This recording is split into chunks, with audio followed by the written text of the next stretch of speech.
evening, Commonwealth, and thanks for watching the Channel 2 News. I'm Ashley McDowell. Let's take a look at tonight's top stories. More classrooms got broken into over the weekend at a middle school on SAIPAN. Also tonight, KSPN hit the streets to hear which president people are talking about. And one pavilion on Beach Road is getting a makeover and will be closed to the public during the process. In sports, Planetary Save the Earth. Let's start with white coconuts, please. Stay with us. These stories and more are next.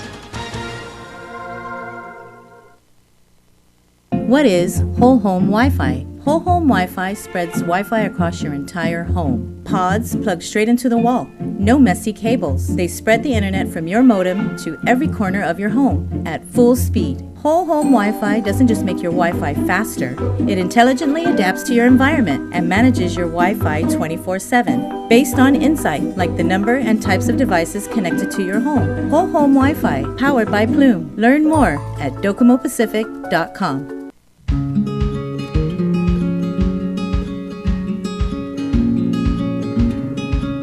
Green sea turtles and hawksbill turtles call the Mariana Islands home.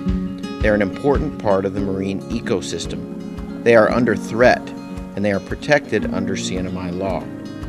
Keep plastic out of the ocean. Keep vehicles off the beach. Use the sea turtle stranding hotline if you see poaching activities or if you see a turtle in trouble. Call 287-8537 and save a turtle.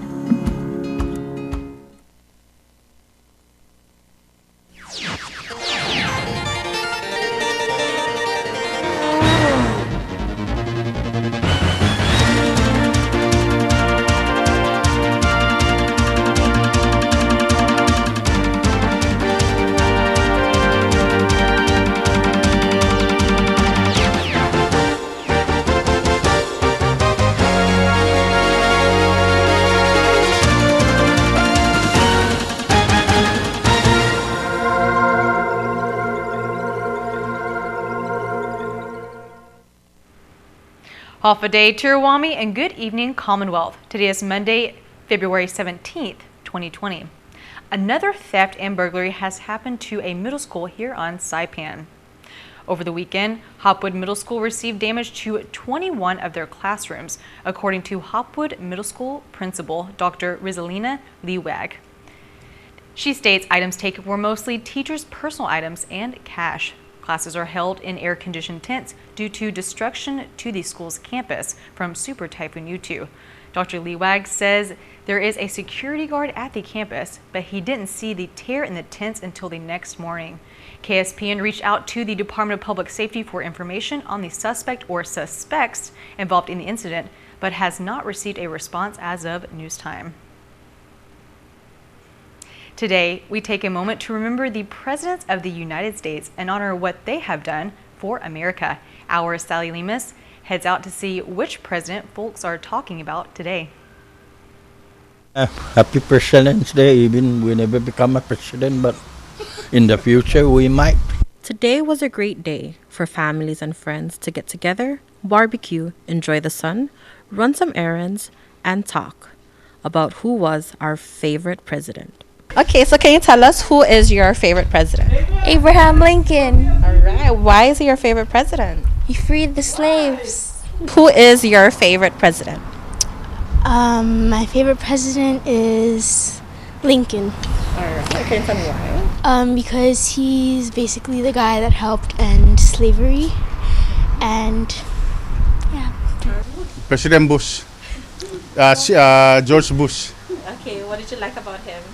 I truly support Donald Trump because of what he's doing, and I truly believe that he's anointed by God, right? The people anoint him, but I would say that he's anointed by God, that he's gonna take over, and well, he's like my favorite hero in the Bible, that we call him Jehu. My favorite president, well, I have to pick Abraham Lincoln for that, because he was a great leader, and unfortunately, you may not know this, but he was actually even the first Green president. But then he got assassinated after the Civil War. He wanted to reclaim all of the land that had been destroyed during the war. That's beyond emancipation and so on. He was a man of integrity, kind of person that's very lacking in today's leadership. All right, who's your favorite president? I think Trump still, because they impeach him, but still it's there. Yeah. So I think it's nothing wrong. Huh? He's still the president. Yeah. And he's a fighter too. He got the heart. And he's a billionaire one. I don't think he's working for money as a president because he got the money. And I think he's interested helping the people. Well, I think the great Abe won that round.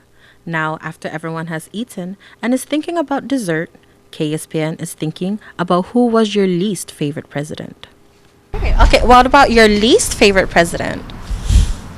The one right now. And why is that? Because he basically started a war that has nothing to do with any of us here, and he built a wall between Mexico and the United States, and I don't think that it was needed.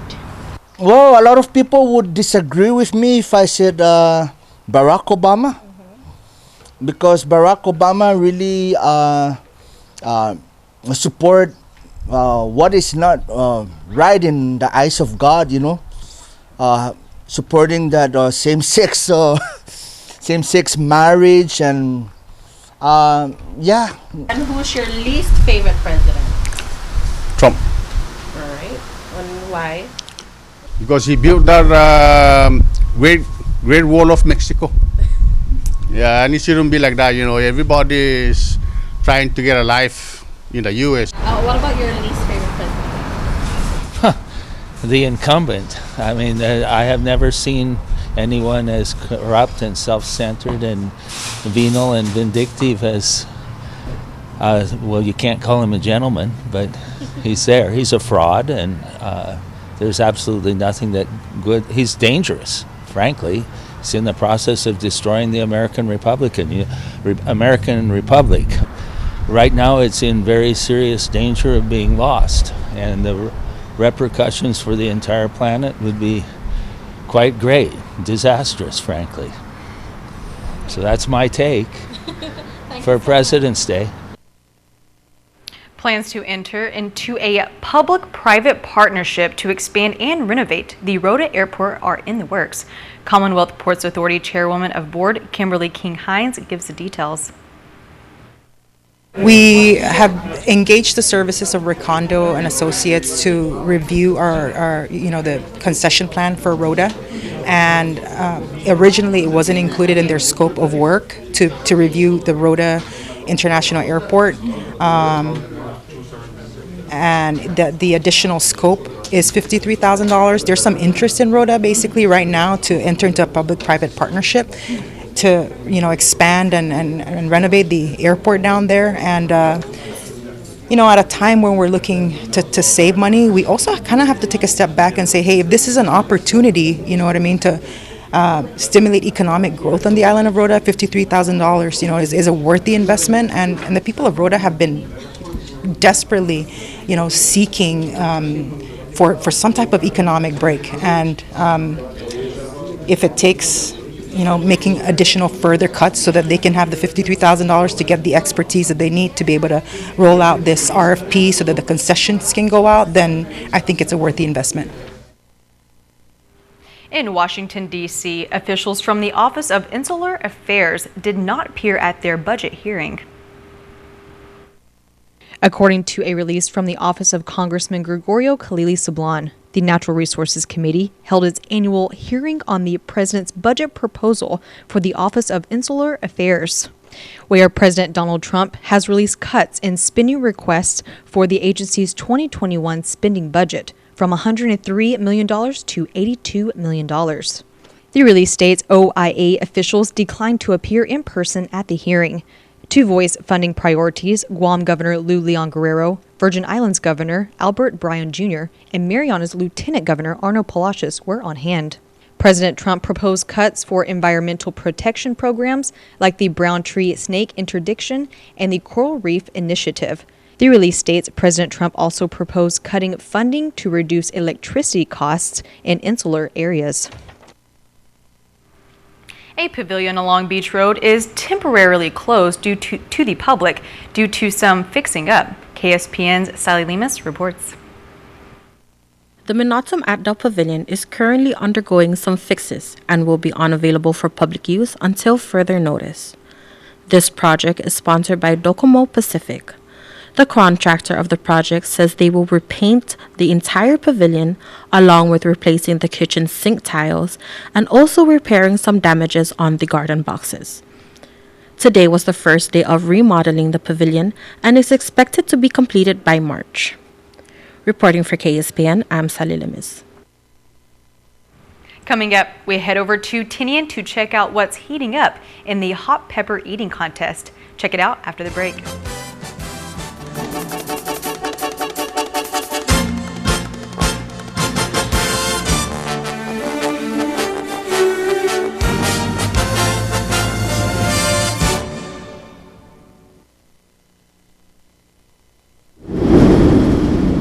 Mom, are you sure? What about the shutters? And do you have your medicine? Don't worry about us, love, okay? You take good care of yourself.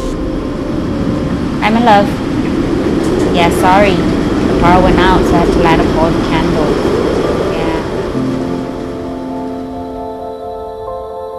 Yeah. Yes, baby, yeah. I'm just glad our home phone's working and we're able to contact you.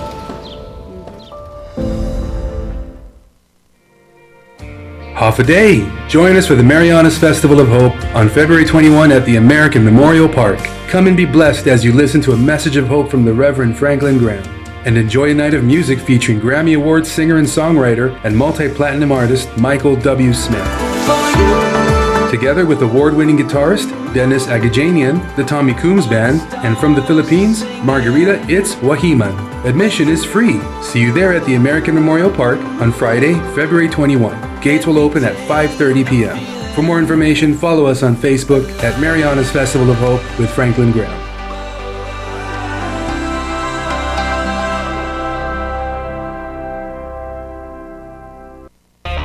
Things happen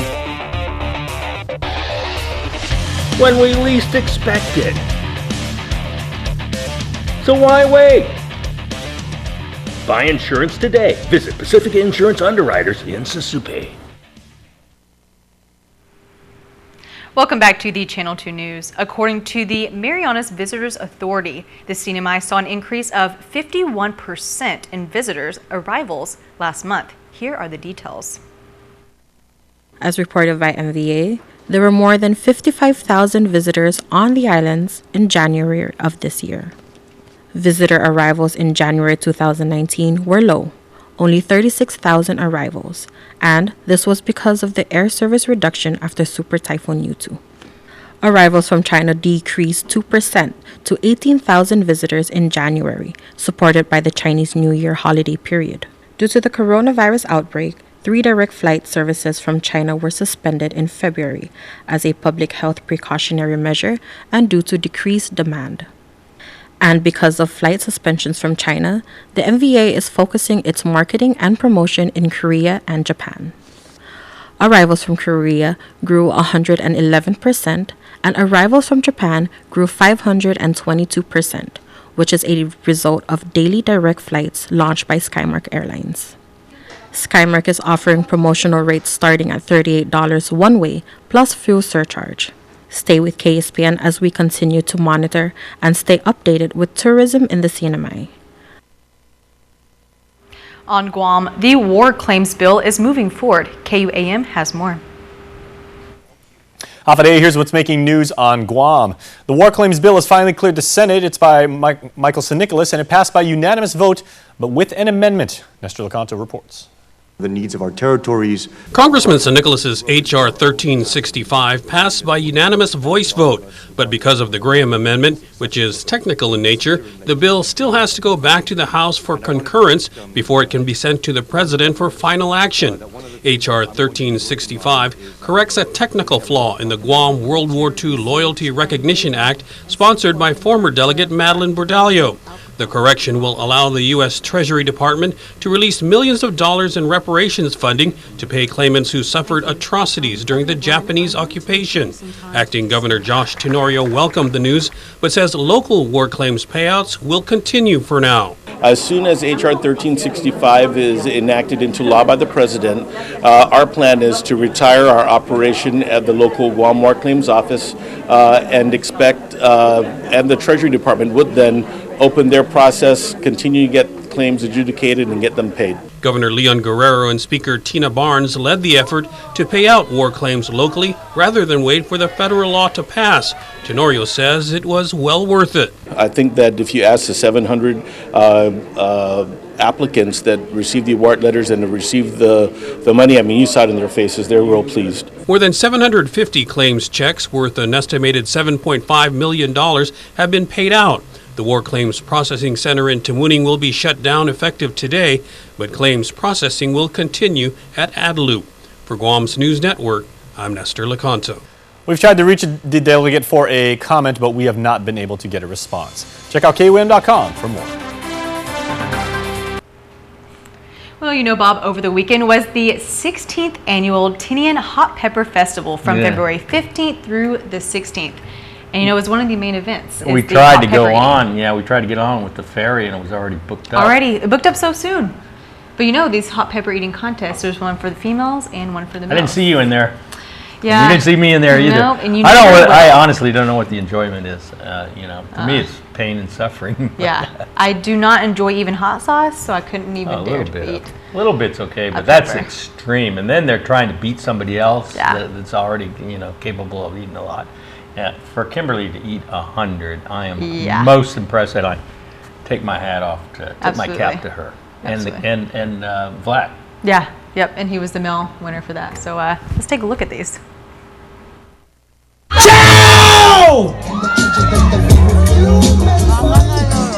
Our judges have a tough time ahead of them. Rian, you're still drinking water after that one piece of hot pepper. How are you feeling right now? Kim, faster, Kim. Okay, we also got Mrs. Azuzu, a former hot pepper eating contest champion. They're trying to regain her crown. Let's see who's going to make it. Almost there, Kim. Almost there, Kim. As Julio would say, it's hot. Let's see how Chairwoman is doing. Oh, Santa Maria Latin Spam. She's almost done. One more. But they're going. Almost gone. Yes! We got ourselves a first place winner. The 16th annual Tinian Hot Pepper Festival is now officially Festival 75. Tinian, are you ready? We also got a couple of doctors and a PA here in case you need it. On your mark, get set, ciao! Santa Maria Latin Spam. Not only is Vlad eating these one at a time, they actually look like the donni that you eat out of the jar. No. Not now. Bolo, don't move that Bolo. Vlad, come on. Mark so far is the cleanest plate here. Vlad,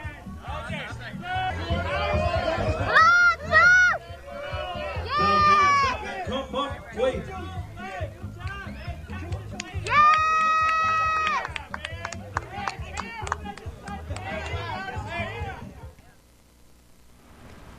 Yeah. All right, we'll clarify that. They didn't eat, Kimberly and Vlad, they didn't eat 100. No, I think what it is, they have to put it in their mouth, chew it up, and spit it out. Because you could imagine swallowing 100 of those peppers. Put a hole in your stomach. Yes, it 100% would. But as long as they can chew it up completely and then spit it out, 100 of those.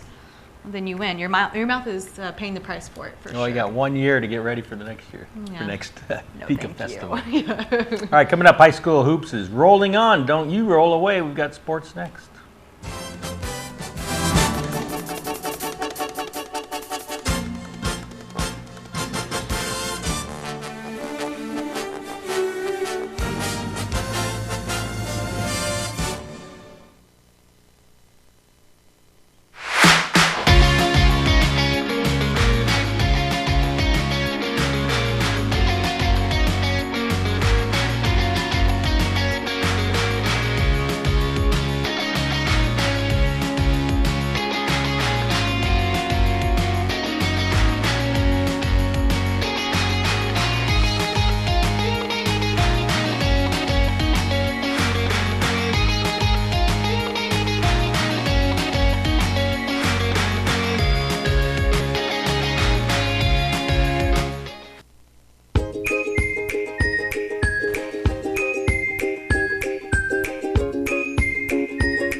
Let's roll at Gold's Gym SAIPAN with group exercise for every body.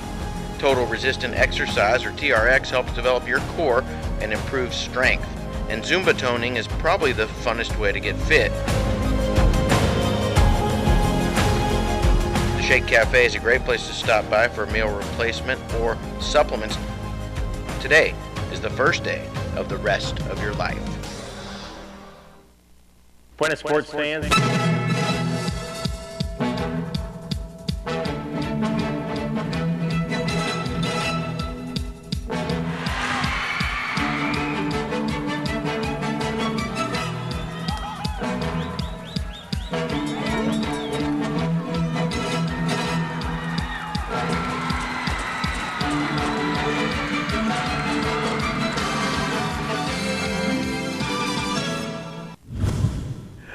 Buenas sports fans, according to my notes here, the island's first tennis tournament of the year is in the books. 112 people entered the White Coconut Tennis Tournament with dreams of white coconuts swirling in their heads.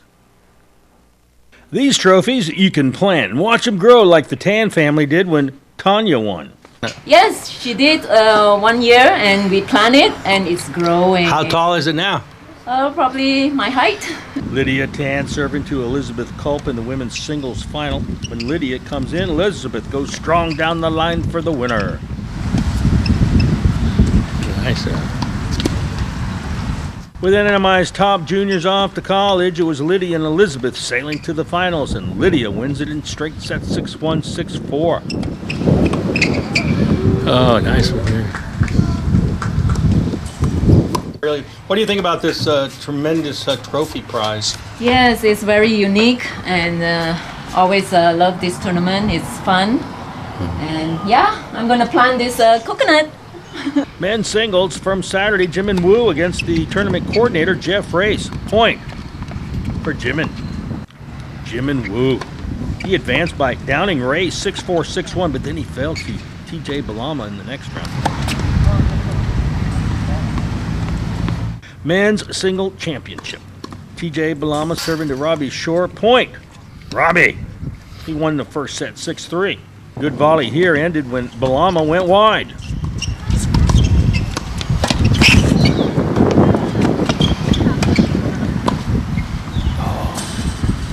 Balama's experience showing here with the textbook strategy, moving Robbie around until one line opens up. Balama takes the second set 6-3. So this had to go to a tiebreaker, a race to 10. Robbie, the Pacific Games gold medalist, coming through 10-7 to win another white coconut.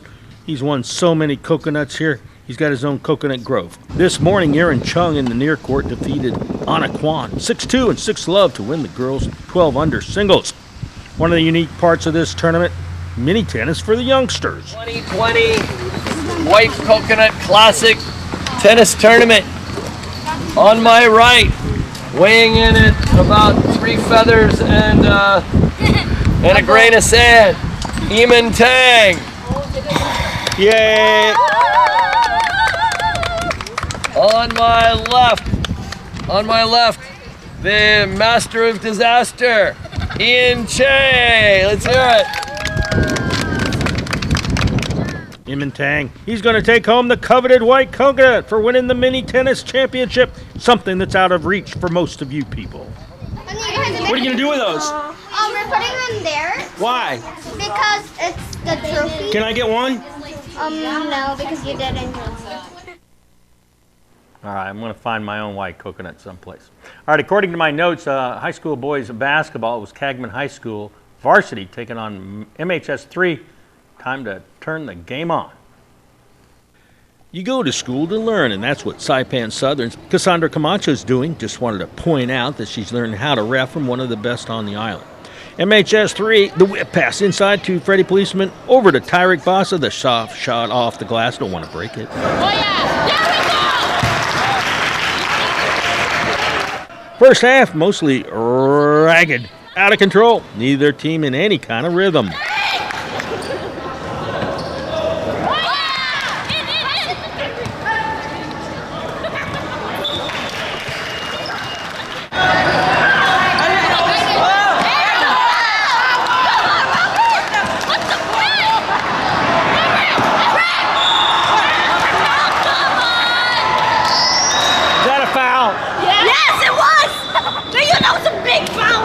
In a low-scoring game, every free throw was magnified. Everett Indalecio, he comes out with a huge point. It was huge.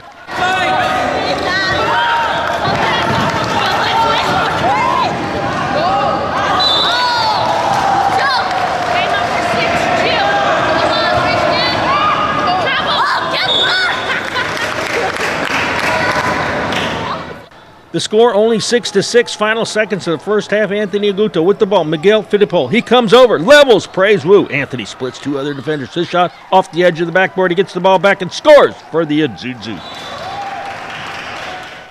Not the prettiest game of the season, but Cagman High School varsity will take the victory and smile about it.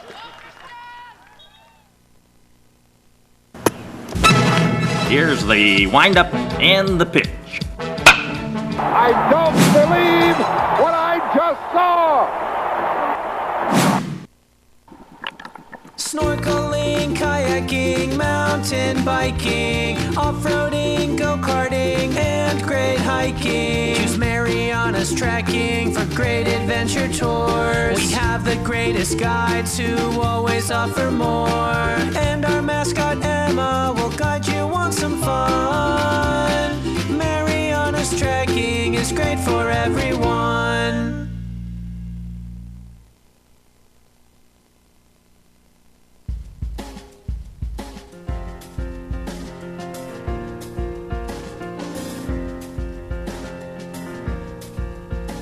Well, today's high 88 briefly this afternoon, the low 75, humidity 52%. Tomorrow, partly cloudy, isolated showers, easterly winds 15 to 20 miles an hour, high 87, low 75. Sea 7 to 9 feet, sunrise 6:40, followed by a high tide at 9:37 in the morning and a low tide at 2:43 in the afternoon, sunset at 6:21. Oh, okay. I'll give me a Pretty later. nice President's Day. It was a beautiful day out. I'm sure a lot of people enjoy the barbecues. Great day to be outside. It is. Why don't we go outside? And why don't we go ahead and get out there then? All right. Well, thank you for watching. Have a great rest of your night. Enjoy the rest of your President's Day. Good night.